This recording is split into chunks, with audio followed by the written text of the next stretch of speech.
नमस्कार आप सभी के लिए। ये आज आपका एडिटोरियल है। लिखा किसने है? गोविंदा राव ने। और कह क्या रहे हैं? ये बात कर रहे हैं हमारे flagging cess non transfer its economic impact. तो फ्लैगिंग सेस नॉन ट्रांसफ़र मतलब ये सेस मतलब होता है एक उपकर। ठीक है, तो उपकर को अगर चिन्हित किया जाए और नॉन ट्रांसफ़र मतलब ये सेंट्रल गवर्नमेंट के थ्रू जो जीएसटी कंपनसेशन है उसके अंतर्गत इसके लिए बहुत बड़ा वो रहेगा। आपको जीएसटी का कैसा कंपनसेशन है इन सब बातों के एक्सप्लेन करना पड़ेगा या वो लंबी बात हो जाएगी। तो आप ये सोचो कि जो सेंट्रल गवर्नमेंट स्टेट गवर्नमेंट को पैसा देती है एज आ जो सेस, क्योंकि पहले सेस राज्य सरकार वसूलती थी, तो अब जीएसटी में क्या हो गया, पूरा पहले का सेंट्रल गवर्नमेंट के पास जाता है और सेंट्रल गवर्नमेंट क्या करती है, डिस्ट्रीब्यूट करती है। तो वो नॉन ट्रांसफ़र हुए या सेंट्रल ने नहीं दिए और उसके क्या आर्थिक प्रभाव हैं, इकोनॉमिक इम्पैक्ट हैं, वो होने वाले हैं। तो इन सब चीज़ों के बारे में ये बता रहे हैं। तो चलिए स्टार्ट करते हैं। अगर आपने चैनल को सब्सक्राइब ना किया हो तो please hit the subscribe button. The financial audit report of government of India by the controller and auditor general. तो जो फाइनेंशियल ऑडिट रिपोर्ट है गवर्नमेंट ऑफ इंडिया की, जो कंट्रोलर एंड ऑडिटर जनरल 2018-19 की बात करें और placed in parliament on September 23rd has raise significant issue. तो जो सितंबर पार्लियामेंट के अंदर 23 सितंबर को रखी गई, वो एक सिग्निफिकेंट इशू मतलब रेज करती है एक मुद्दा, महत्वपूर्ण मुद्दे को, of lack of transparency and propriety. तो यहाँ पर एस ट्रांसपेरेंसी मतलब पारदर्शिता, मतलब लैक ऑफ पारदर्शिता, एंड प्रोपाइटी या प्रोपीटी मतलब ये आपका होता है औचित्य, जो उसका औचित्य है वो सब। तो the opposition ruled state have criticised the centre on the short transfer of goods and service tax compensation cess revenue to the GST compensation fund. तो जो अपोजिशन स्टेट हैं सेंट्रल गवर्नमेंट की, मतलब सेंट्रल गवर्नमेंट के जैसे BJP की सरकार है सेंट्रल गवर्नमेंट में, तो जहाँ बीजेपी की सरकार नहीं है उन स्टेट ने या उन राज्यों ने गवर्नमेंट को क्रिटिसाइज किया है कि जो कंपनसेशन जो सेस है रेवेन्यू वो ना देने के लिए या शॉर्ट ट्रांसफ़र करने के लिए, सॉरी ना देने नहीं, शॉर्ट ट्रांसफ़र कम ट्रांसफ़र किया। The CNGA report stated that the government of India did not transfer 6,466 crore of compensation cess revenue in 2017 17 and 18। तो 2017-18 के साल में या वित्तीय वर्ष में गवर्नमेंट ऑफ इंडिया ने 6,466 करोड़ कंपनसेशन रेवेन्यू के नहीं दिए एंड 40,806 करोड़ 2018-19 के नहीं दिए। 10 आप टोटल ऑफ 47 मतलब 47,272 crore was retained in the consolidated fund of India. तो इतने जो 47,000 जो वो रिटेन्ड है कहाँ पर, कंसोलिडेटेड फंड ऑफ इंडिया के अंदर। The report also alluded to the non apportionment of portion of integrated goods and service tax among the state and retaining in the controller fund of India. तो सीधी सी बात है ये। और दूसरी report ने ये भी बताया आपके लिए कि जो नॉन अपोर्सनमेंट मतलब जो सेंट्रल गवर्नमेंट टैक्स कलेक्ट करती है फिर उसमें से जो स्टेट का जो हिस्सा निकाला जाता है उसको भी क्या किया, नहीं निकाला, वो भी कहाँ, कंसोलिडेटेड फंड ऑफ इंडिया के अंदर अभी बचा हुआ है।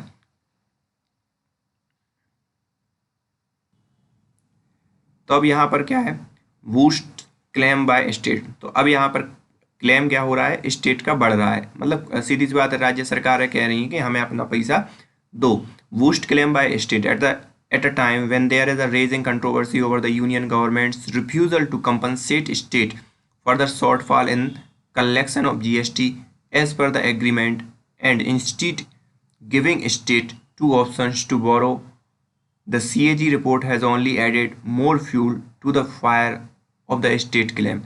अब आपको लोगों को मालूम हो ना हो, अगर आपने मेरी पिछली एडिटोरियल सीरीज देखी हो ना देखी हो, आपने पढ़े हो ना पढ़े हो एडिटोरियल पिछले कुछ दिनों के, तो आपको मालूम होगा कि सेंट्रल ने क्या कर दिया था। जो जीएसटी कंपनसेशन था 2022 तक जो वादा किया था, कोविड-19 के कारण सेंटर ने मना कर दिया था स्टेट को वो पैसा देने से, वो कह दिया था कि आप आरबीआई से क्या कर लो, बोरो कर लो। तो दोनों ही ऑप्शन थे कि आप या तो आरबीआई से बोरो कर लो, मेरे पास पैसे नहीं हैं। सो दैट्स वाई, तो अब वो क्या हो गया, जो CAG की रिपोर्ट आई तो स्टेट जो थे वो तो पहले ही विरोध कर रहे थे, लेकिन जैसे ही CAG की ये रिपोर्ट आई तो और चीज़ें फिर क्या हो गई, उसमें घी का काम किया उस आग में, और सेंट्रल अब और सॉरी स्टेट अब और मुखर हो गए हैं सेंट्रल के against. These state contained that when there were surplus collection, the union government ap- appropriated them, as when there is a shortfall it simply distant itself, asking state to borrow।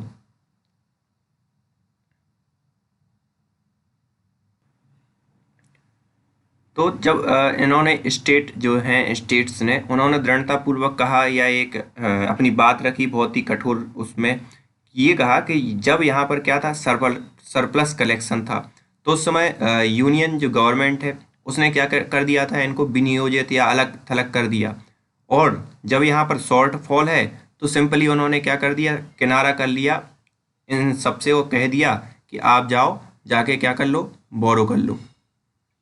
फिर क्या है, levies of cess, the C&G observation on the non transfer of cess however has a much larger macro economic significance.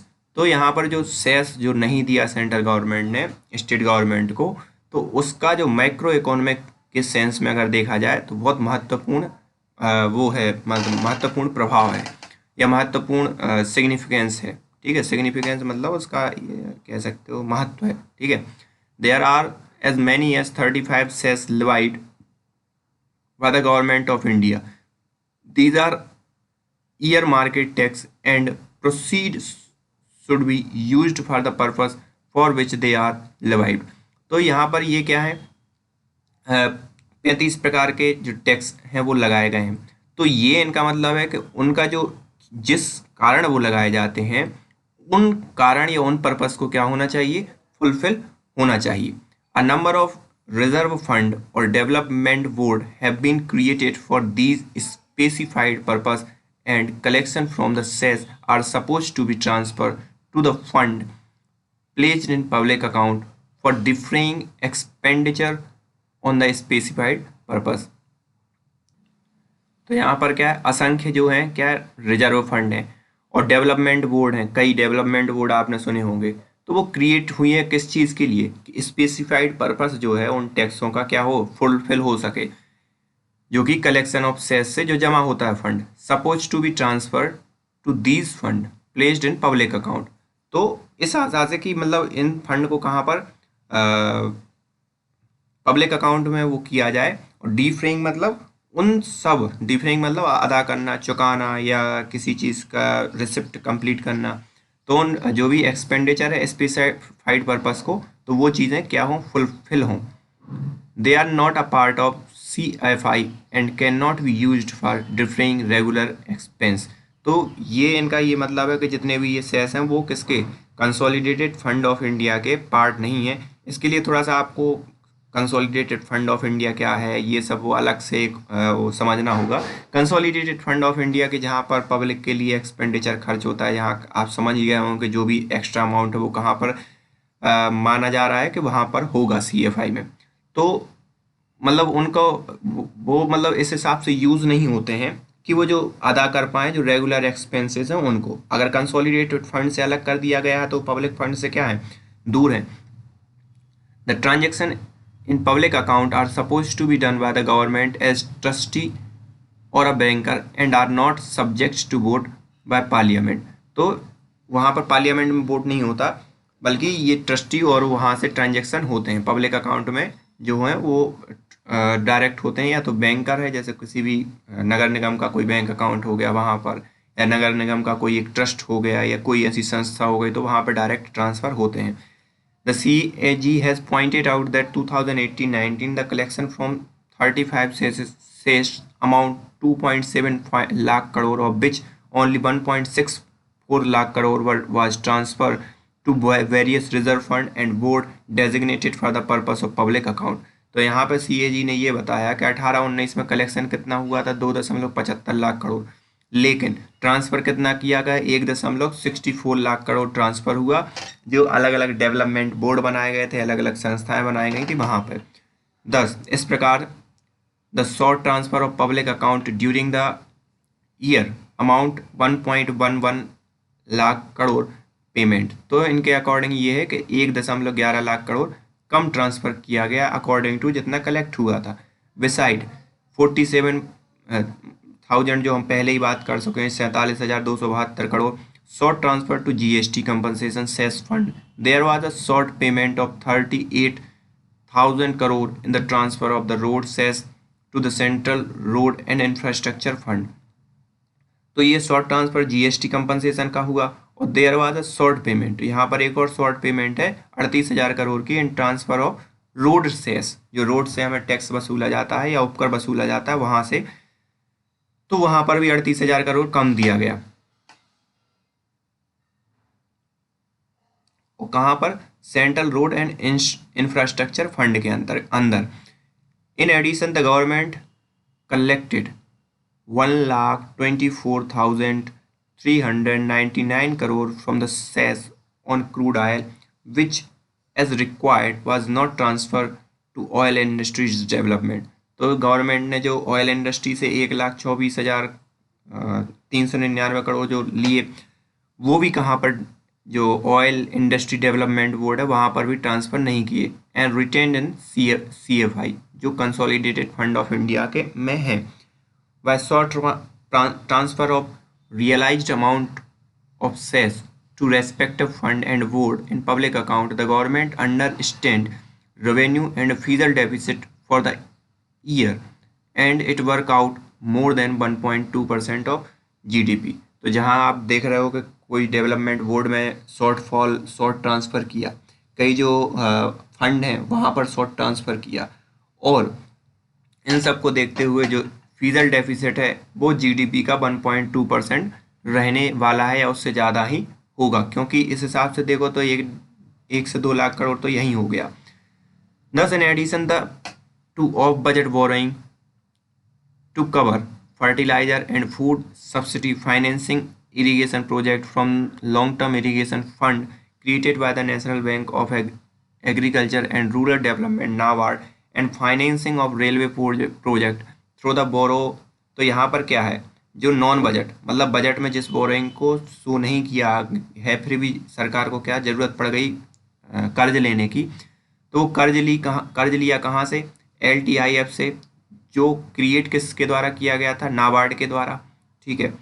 और दूसरा बात, और ये नाबार्ड के द्वारा तो मतलब सिंचाई और इरीगेशन फैसिलिटी और जो फार्मर्स के लोन वेवर या जो इन सब के लिए जो फंड लिया गया सेंट्रल गवर्नमेंट के द्वारा, और फाइनेंस करना जो रेलवे के प्रोजेक्ट हैं उनके लिए through borrowing from the Indian Railway Finance Corporation. तो इंडियन रेलवे फाइनेंस कॉरपोरेशन से बोरोइंग की गया। Short transfer of cess revenue to public account is a method use to obfuscated the budget to show lower revenue and physical deficit. तो यहाँ पर क्या है कि फिजिकल डेफिसिट अब वो बजट में तो काउंट है नहीं, तो लोअर रेवेन्यू वहाँ पर दिखा दिया गया, और साथ ही साथ क्या, बजट में फिजिकल डेफिसिट भी कम दिखा दिया गया। तो दोनों को ही लोअर दिखा दिया गया, क्योंकि ऑफ बजट मतलब बजट में जिस चीज़ का एक्सप्लेन नहीं है, तो इस हिसाब से बजट में क्या हो गई, हर चीज़ क्या कम दिखा दी गई। Process become opaque. अब जो प्रोसेस है वो क्या हो गई, अपार मतलब अस्पष्ट हो गई। ओपेक्यू मतलब सीधी सी बात है, लोगों पारदर्शी ना होना चीज़ों को। Should the government of India raise revenue through so many cess. क्या गवर्नमेंट ऑफ इंडिया को रेज करना चाहिए रेवेन्यू अलग अलग सेस या जो उपकर हैं उनसे। Cess are the earmarked taxes and to ensure minimum allocation to important and priority program. This method of financing could be used. तो सेस क्या है, एक निर्धारित टैक्स है, ईयर मार्क मतलब निर्धारित टैक्स है, to ensure minimum allocation, to ensure करता है minimum allocation to important and priority program. This method मतलब कुड बी यूज्ड, ये मेथड हो सकती है यूज मतलब रेवेन्यू कलेक्ट करने के लिए in India even after a number of cess and surcharge were abolished. When the GST was implemented, there are many 35 cess levied by the finance and other ministry. तो जब से GST आया है तब से बहुत से ऐसे सेस और वो क्या ख़त्म कर दिए गए हैं, लेकिन 35 सेस जो हैं लिवाइड किए जाते हैं या लगाए जाते हैं फाइनेंस एंड अदर मिनिस्ट्रीज के द्वारा of the government of India. The ostensible reasoning for levying these taxes is the belief that ring fencing of revenue for a specified priority purpose may evoke greater tax compliance as people can link the benefit with the tax paid.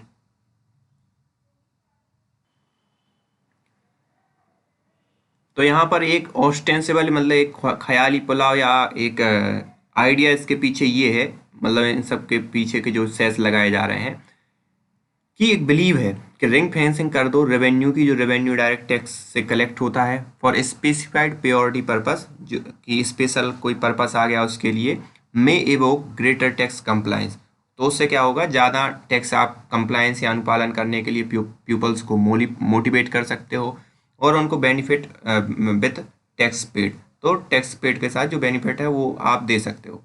However when there are as many as 35 earmarked test, तो यहाँ पर 35 जो निर्धारित जो cess हैं वो हैं. It is difficult to see all of them as priority area requiring protection of funding. तो यहाँ पर ये माना जाना कि सबके सब प्रायोरिटी हैं, तो रिक्वायर है कि प्रोटेक्शन करें हो फंड का. There is also a possibility of limiting the funding of important and priority area to the amount of cess collected even when they require much larger amount. तो यहाँ पर ये पॉसिबिलिटी भी है कि मान लो किसी पर्टिकुलर पर्पज से सेस को कलेक्ट किया गया, उस पर्टिकुलर डिपार्टमेंट के लिए उसी समय उससे भी ज़्यादा या उतनी की ज़रूरत है, लेकिन किसी ने क्या कर दिया, लिमिट करके उसको उसी समय कम फंड दिया. तो इन सब चीज़ों की भी व्यवस्था नहीं है. तो ये सब चीज़ें इसीलिए इन्होंने क्या बोला था कि ये अस्पष्ट है या पारदर्शी है. Too many cess also complicated the tax system and at the administrative and compliance cost. तो यहाँ पर बहुत से ऐसे सेस हैं जो बहुत ही कॉम्प्लिकेटेड हैं और उसके कारण वहाँ पर क्या एडमिनिस्ट्रेटिव जो मतलब उसको देख रखाव और कॉम्प्लिकेंस कॉस्ट मतलब अनुपालन करवाने के जो कॉस्ट हैं वो ज़्यादा हो जाते हैं. In addition the operation of the cess involving collection and transfer to designated fund in public account make the entire process opaque as the operation of these fund to need to be monitored and audited. तो यहाँ पर ये मतलब है कि जो operation है कि जो कलेक्ट करना ट्रांसफ़र करना पब्लिक फंड में, वो सब जो पूरी की पूरी जो प्रोसेस है या जो पूरा का पूरा जो ऑपरेशन है वो क्या होना चाहिए, पारदर्शी होना चाहिए और उसको क्या मॉनिटर किया जाना चाहिए और ऑडिट किया जाना चाहिए. अब गवर्नमेंटल अरेंजमेंट क्या है इन सब चीज़ों को लेकर. A major reason for the proliferation of cess in India is to be found in the inter governmental fiscal arrangement.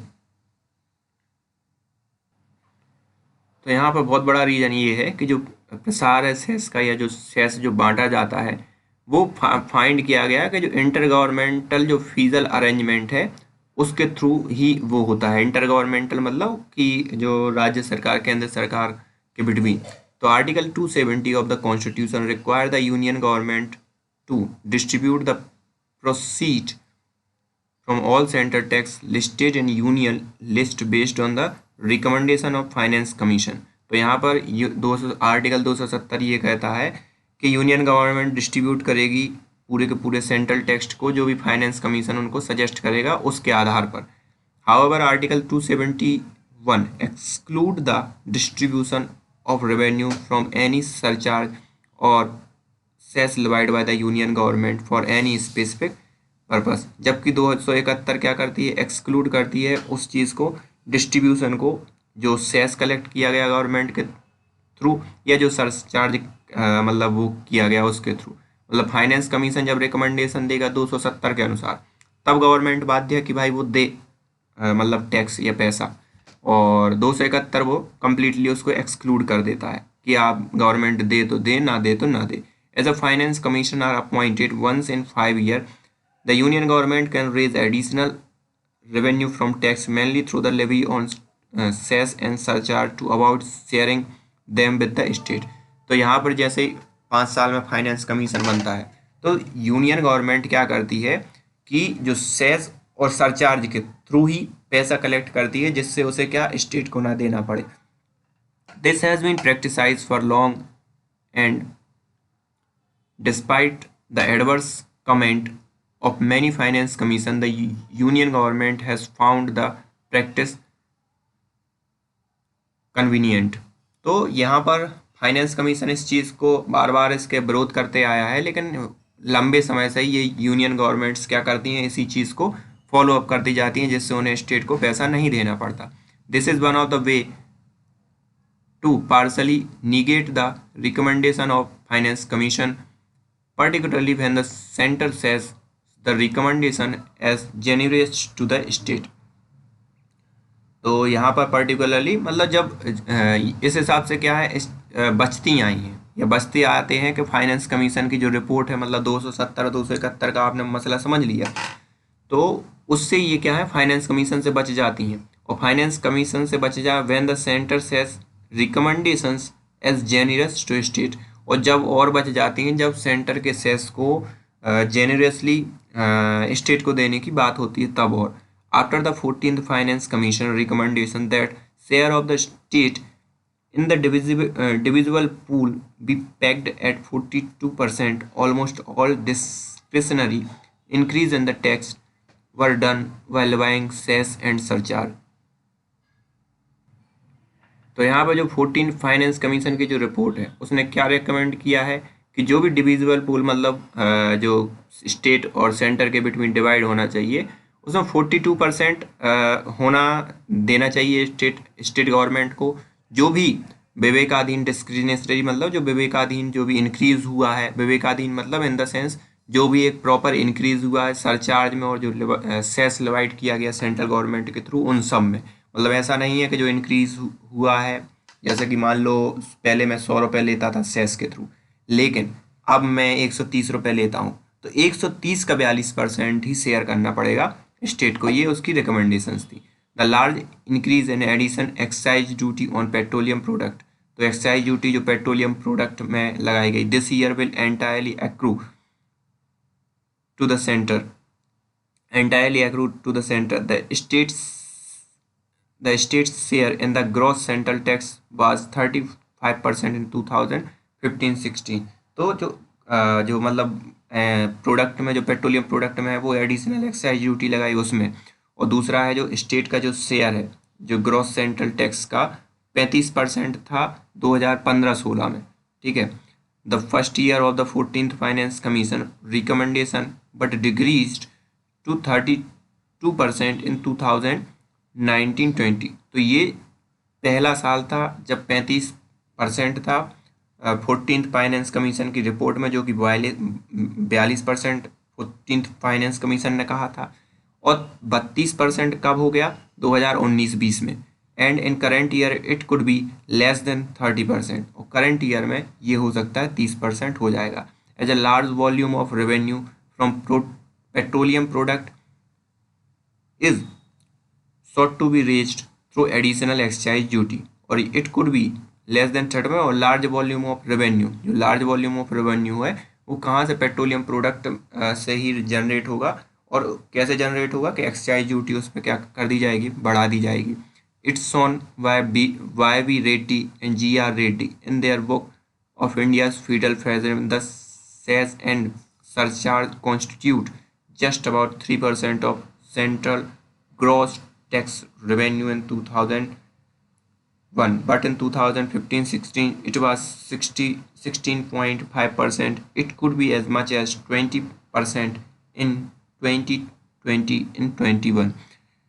तो यहाँ पर एक बुक लिखी गई थी 2 लोगों के द्वारा, तो उन्होंने ये बताया था कि 2000-2001 में 1% था, नहीं सॉरी 3% था जो सरचार्ज और जो मतलब सेस था, लेकिन ये बढ़कर 2015-16 में 16% हो गया, और 2020 में हो सकता है 20% हो गया हो। अब ये क्या है, ये आपने अभी पूरी कहानी समझ ली होगी कि क्यों गवर्नमेंट इसके थ्रू रेज करती है revenue. This issue raise by the CNG relate merely to short transfer of fund, but ये इशू रेज किया गया है कैग के द्वारा और इसको हम रिलेट कर सकते हैं शॉर्ट ट्रांसफर ऑफ फंड के through, but the implications are much larger, लेकिन जो इम्प्लीकेशंस हैं वो ज़्यादा बड़ी हैं। They relate to of function obfuscations in the budget and denying the share of the state in the divisible pool of tax। और ये बजट तो ये रिलेट होती हैं कि ऑब्सक्वेशन मतलब एक एंजाइटी कह सकते हो आप या अनियमितताएं कह सकते हो जो भी बजट की हैं, और denying the share of state जो भी डिविजिबिलिटी पूल है, मतलब जो सेंट्रल और स्टेट में डिविजिबल होते हैं, तो उस नियम को भी क्या करते हैं, ये डिनाई करता है। So this is the end. I hope आपको पसंद आया होगा, लेकिन इसमें हाँ एक बेसिक इकोनॉमिक नॉलेज का ज़रूरी होना है, या फिर आप ये समझो नॉर्मली कि भाई इतना स्टेट को देना था, इसको इतना देना था, ये सब एक आपको लेने देने वाली व्यवस्था का एक बेसिक्स टाइप का अगर आपको आइडिया था तो आप बहुत अच्छे से समझे होंगे। बाकी थैंक यू फॉर टुडे।